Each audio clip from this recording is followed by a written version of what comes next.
Hello and welcome to the Game 3 New York Rangers Playoff Series against Pittsburgh Penguins.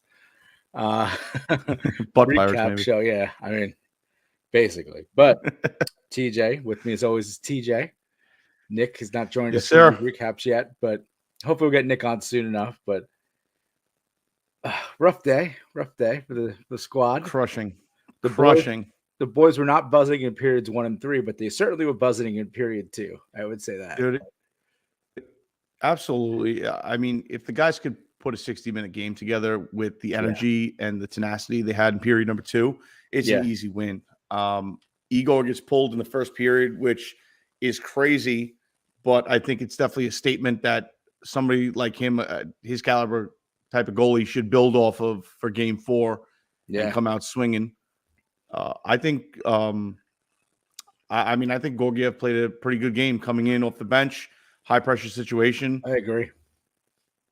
I mean, the obviously the empty net goals don't mean shit, so he got scored on essentially one time. A little bit of a soft goal, bad play by Zibanejad, not being able to get the puck out of the zone. Bad. Dude, they struggled in the first and especially the third period, getting the puck deep and getting the puck out of the zone. Mm-hmm. Even when they were tied up, it seemed like they were pressing. Instead of getting the puck deep once they gained the offensive zone, just throwing it behind the net and working the boards, which they are very good at. They're excellent at working the boards. It just seemed like they had no energy, and they were kind of just throwing it across the middle, throwing it across the crease, and it's coming right back out. And that's not the type of game plan or recipe you want to sustain pressure in an offensive zone. You can't just be throwing the puck around. You got to get it deep and grind it out. I mean, it's hard-fought battles, but the Rangers have the size advantage. I don't know why they're getting away from it when they're very successful when they do it. Yeah, and, you just mentioned, Georgie coming in that game. But I was actually surprised that they pulled Igor off the first period. I kind of I think we both we text during the game and stuff, but we both said it. I was kind of seemed like they were just giving up, pulling Igor so quickly. I mean, I get it was 4 goals, but it just seemed like he's your best goalie. He's the best goalie in the league right now. I get it was, maybe he was shaking up, on the road. I thought it'd be a good playoff experience, try to overcome that for him, but maybe we'll see what happens in game 4 and he comes out and plays a little better. Doesn't want that to happen again. Some of those goals were soft too. I mean, the one goal shouldn't have been, it was not a goal, and then they made it was a goal. You had the one that Carter's goal on the power play that went between his legs. He should have had it. He kind of went off his right foot, puts it in. And I think one of the other goals too were a little bit soft. One of them was just not. I mean, how about on the penalty on the Rangers? That puck almost getting put into the Penguins' own net. How great would that have been? Oh, yeah, that would have been great. That would have been tremendous. Great. It hit up the post. And it was off. I think it was Rodriguez. I think Rodriguez scored twice already. I wanted to tweet out. How about that hot hat trick?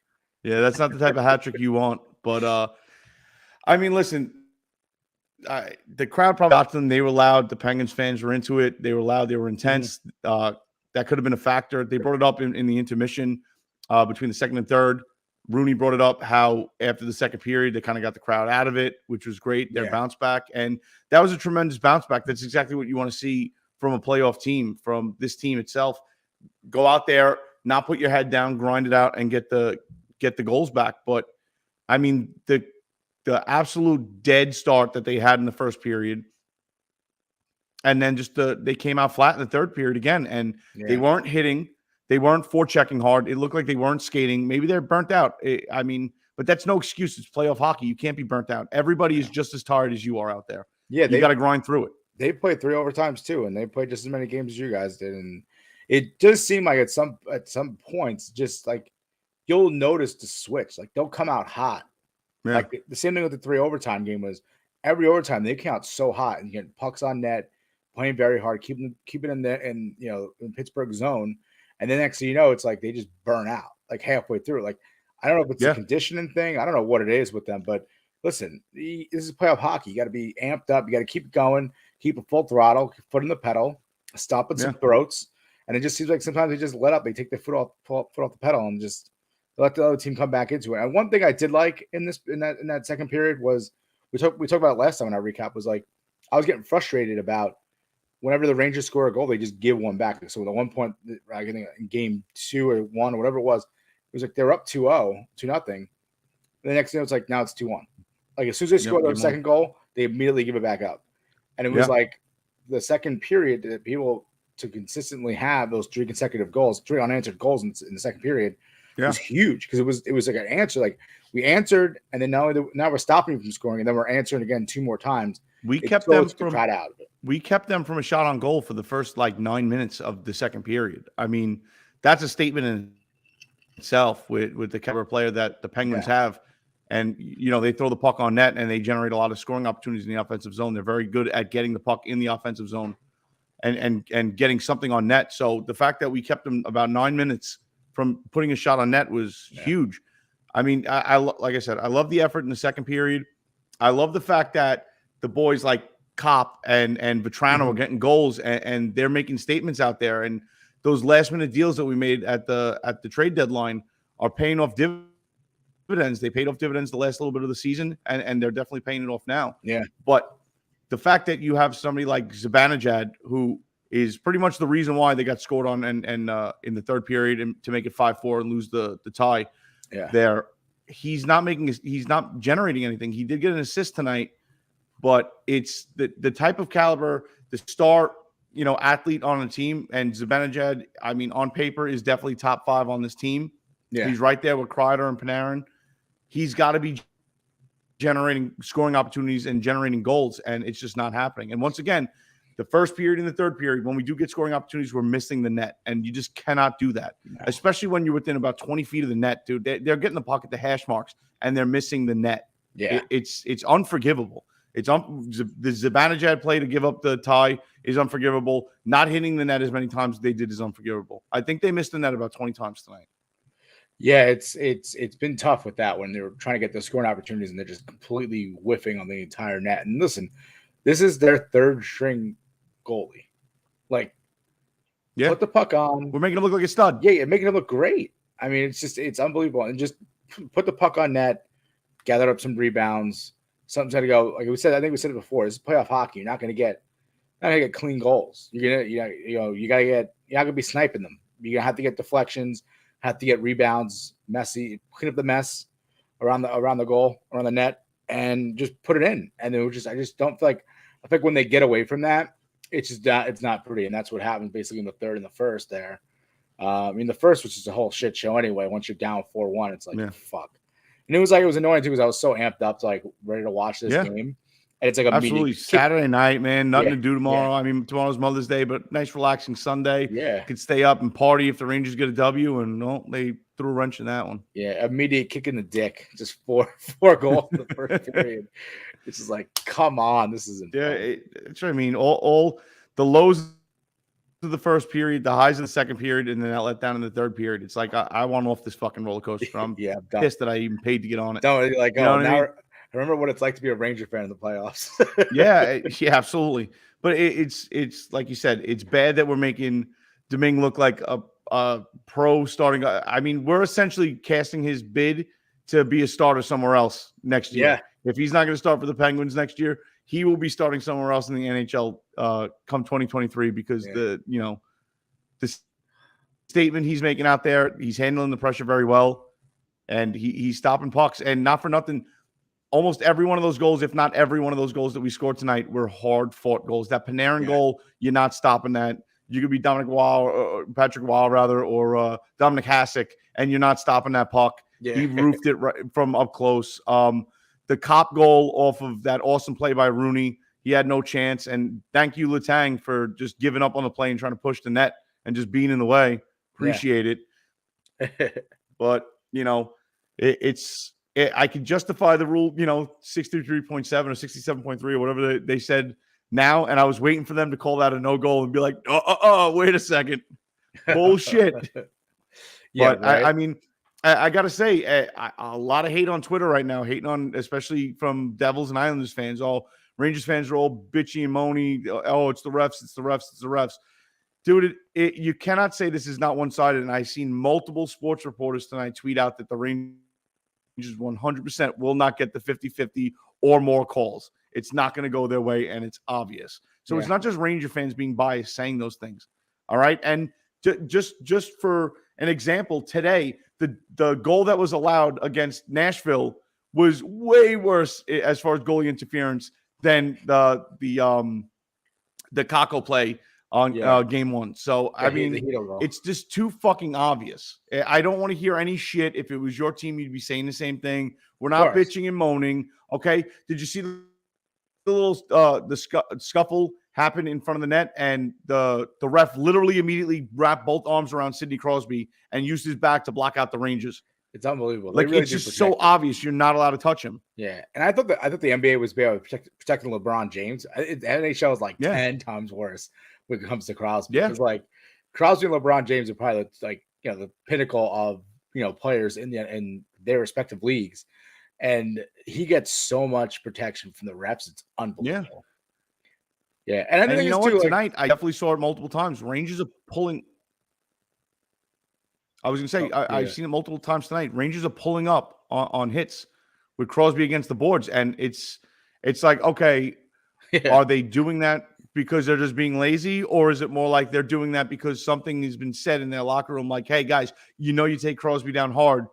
They're going to look to throw that hand up and blow the whistle. So be careful with your shots on Crosby because it's just obvious. And multiple teams and multiple players have said it across the league. So once again, don't say, bitching and moaning Ranger fans, because it's a known thing. If any Devils fans and any Islanders fans are going to try to argue with that, then you're full of shit because you've said it over the years too. Crosby is soft and he's protected. Yeah, and that's thing too. Like, I mean, I don't know. I got a playoff series. Have you ever seen a goal that was a good goal taken off, and then 2 games later, a goal that wasn't good with the net off, and then being counted as good? Like, it just seemed like it was is this even possible? Like, it's happening again. Like, this is it's not a good look, but the explanation of the rule made me feel better about it. And then obviously by that explanation and by the definition, which I didn't know, I'll be the first to admit I know the basic rules. I know, the gist of playing hockey rules, but I don't know the in-depth. I mean, Hank read a paragraph in the intermission about the rule and why.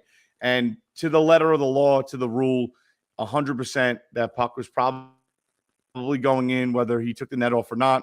So it's a little bit of a judgment call, but it's a goal allowed. What is the? And again, I missed it. What was the rule? What was like the actual rule say?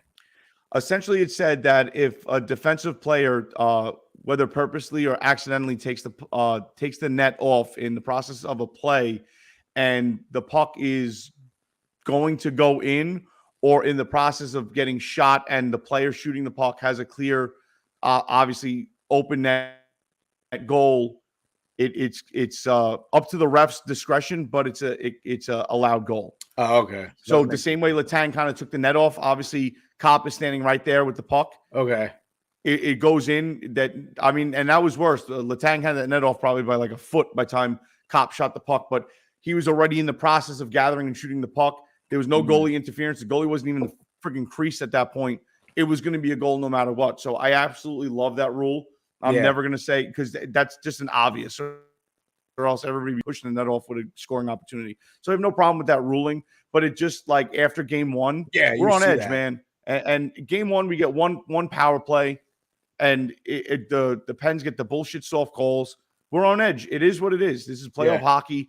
We want to see our team do good. We want to see a win, especially against the Penguins. I mean, it is what it is.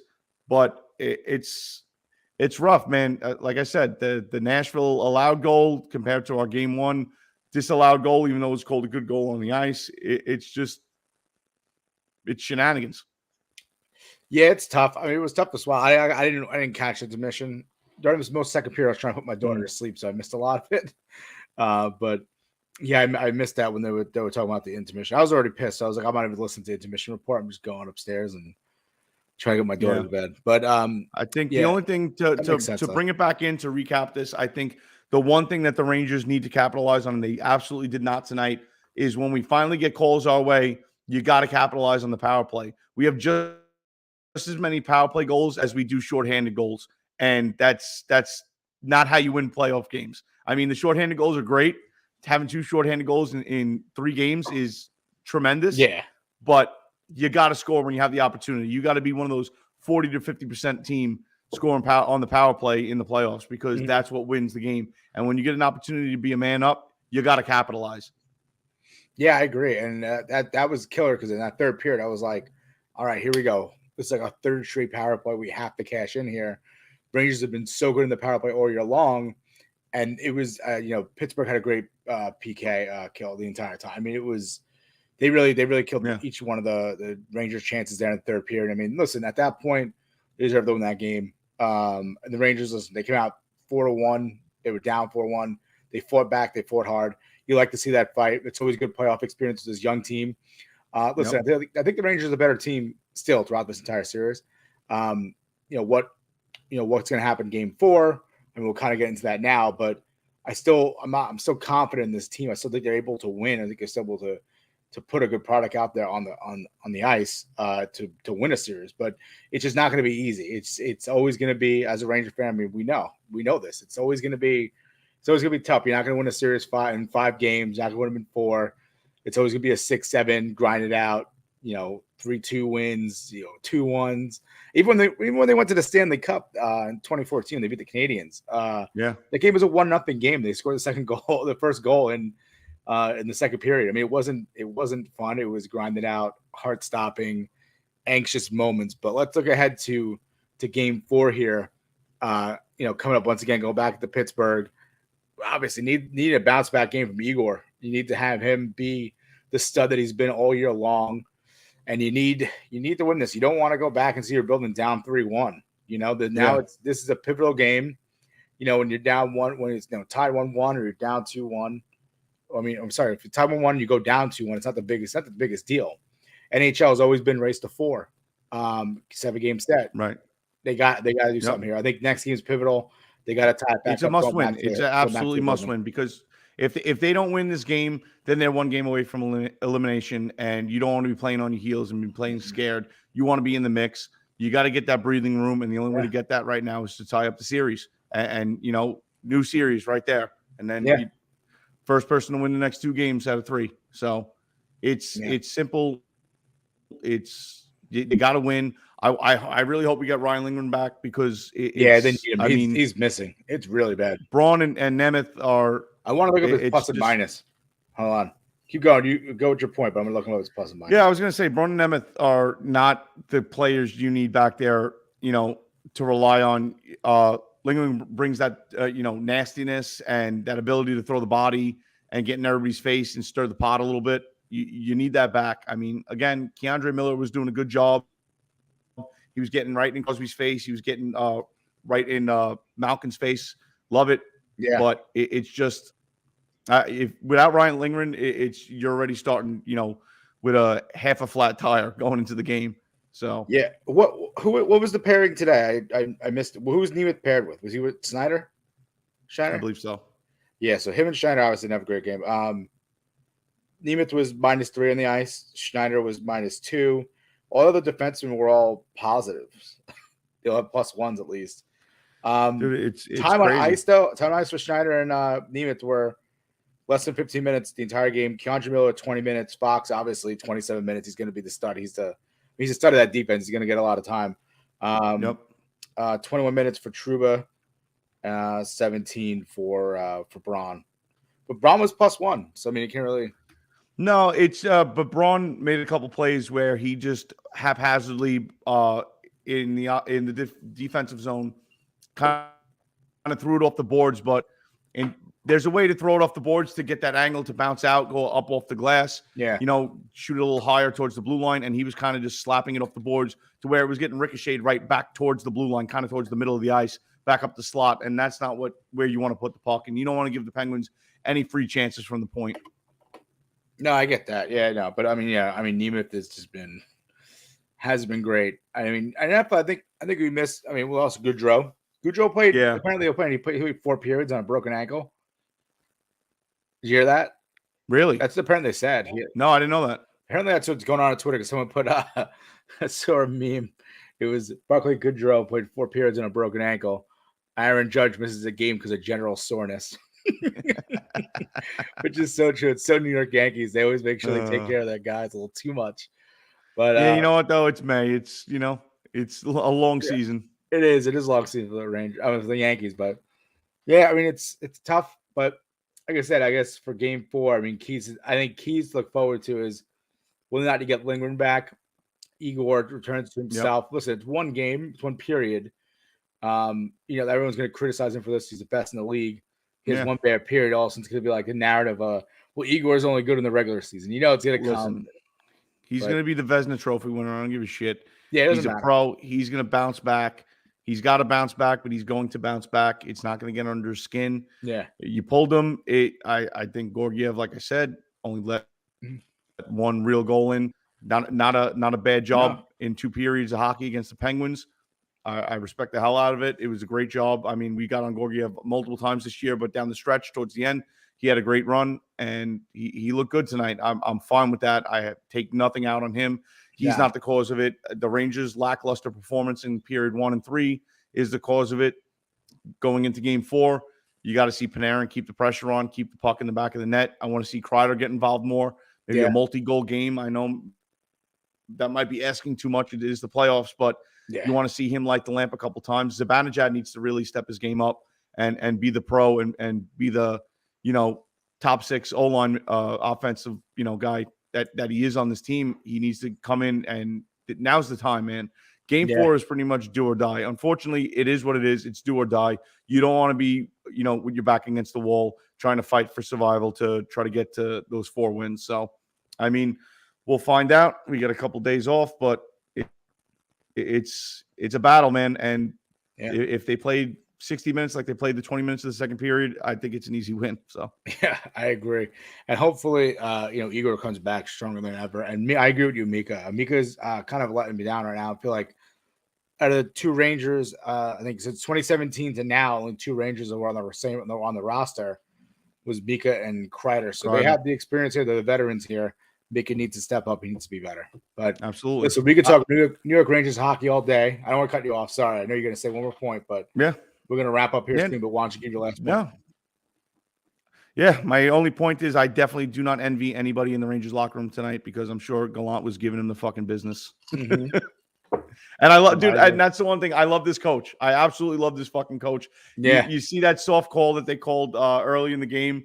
And the non-call when the Pittsburgh Penguins obviously shot the puck over the glass in the offensive zone. And Lafreniere is literally laughing, saying, who did it hit? Nobody was near him. It went straight over the glass. And Gallant was losing his mind. Yeah. So they're fired up, man. Gallant. They're fired up. You just got to keep the intensity. He was a good hire. I liked him when he was in the Vegas Golden Knights. And for them to let him go, I mean, fucking idiots. To let him come here in New York, I think he's great for New York. I really he was a gritty player when he played. He's bringing the grit back to New York. Yeah. So, and listen, this is the first year, very young team's getting experience. Listen, if it ends up not being our year, that's fine. But I feel like this New York Ranger team is going to be good for a few years here now. So, but as I was saying, is that and at the end of the day, Capo Caco has more playoff goals than Jack Hughes. Yeah. And I gotta say, I could talk New York Rangers hockey with you all day, TJ. But we got to wrap it up eventually. Unfortunately, Ranger fans, keep the faith. Keep the fucking fire burning. Don't be like me after the first period. I text my wife, the game's over. Keep on fighting. Keep on fighting. And she was like, "You're such a sore loser." And then I was like, "All right, I have to do a podcast now." Yes, we are. I can't prove it right. Well, to all the Ranger fans out there, cheers. Cheers. Let's go. Keep the faith, boys. Let's get that W, Game 4, and then move on and keep it going. Yes. And we will play you out with our New York Rangers outro. Well, it's the same as the intro, but We will see you next time. Hopefully, with the game 4. Hopefully, with the game 4 win. Why can't I find this video? This is bad. Hopefully, we're a little more pumped up and not so Here we go. miserable and drinking our sorrows away. I found the video. We'll play us out. TJ, great talking to you again. Just listen, we're gonna drink it. Win or lose, we booze, right?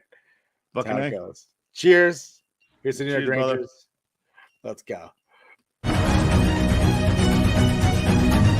Welcome to our great